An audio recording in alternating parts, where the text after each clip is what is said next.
Now, if you're the 65% of Americans who dislike Donald Trump, according to the recent polls, ভারতীয় সংবাদ মাধ্যম এএনআইকে দেয়া সাক্ষাৎকারে মার্কিন প্রেসিডেন্ট ডোনাল্ড ট্রাম্প ও পাকিস্তানের সেনাপ্রধান ফিল্ড মার্শাল আসিম মুনিরকে নিয়ে বিস্ফোরক মন্তব্য করলেন পেন্টাগনের সাবেক কর্মকর্তা Michael Rubin.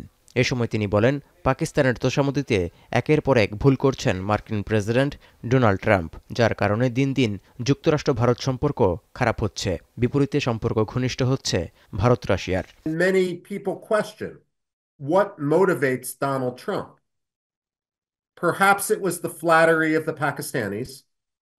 More likely, it was bribery on the part of the Pakistanis or their backers in Turkey and Qatar towards Donald Trump. ট্রাম্পের শুল্ক হুমকি উপেক্ষা করে সম্প্রতি রুশ প্রেসিডেন্ট ভ্লাদিমির পুতিনকে ভারতের উষ্ণ অভ্যর্থনায় দিল্লি ওয়াশিংটন সংকটের বড় প্রমাণ হিসেবেও উল্লেখ করেন তিনি। নয়াদিল্লিকে সব ধরনের জ্বালানি নিরবিচ্ছিন্নভাবে সরবরাহের প্রতিশ্রুতিও দিয়েছেন পুতিন।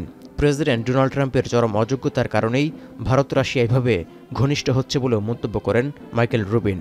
দিল্লি মস্কোকে এই সুযোগ করে দেওয়ার জন্য ডোনাল্ড ট্রাম্পকে নোবেল দেওয়া উচিত বলেও কটাক্ষ করেছেন পেন্টাগনের সাবেক এই কর্মকর্তা।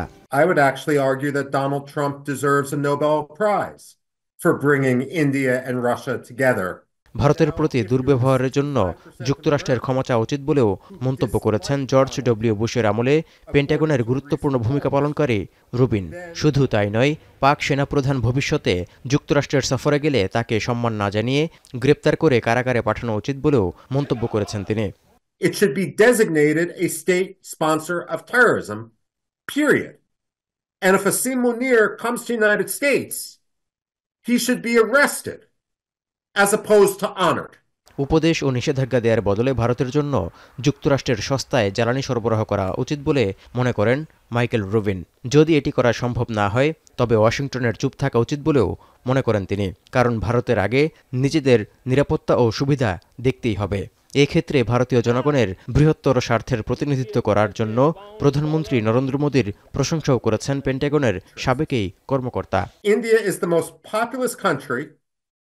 It's soon to have the third largest economy in the world. চলতি বছরের আগস্টে ভারতীয় পণ্যের উপর 50% অতিরিক্ত শুল্ক বসান ট্রাম্প, যার মধ্যে 25%ই চাপিয়ে দেওয়া হয়েছিল রাশিয়া থেকে তেল কেনার শাস্তি হিসেবে। এরপর থেকে ওয়াশিংটনের সঙ্গে দূরত্ব বাড়লেও মস্কোর সঙ্গে সম্পর্ক জোরালো করার পথে এগোচ্ছে দিল্লি।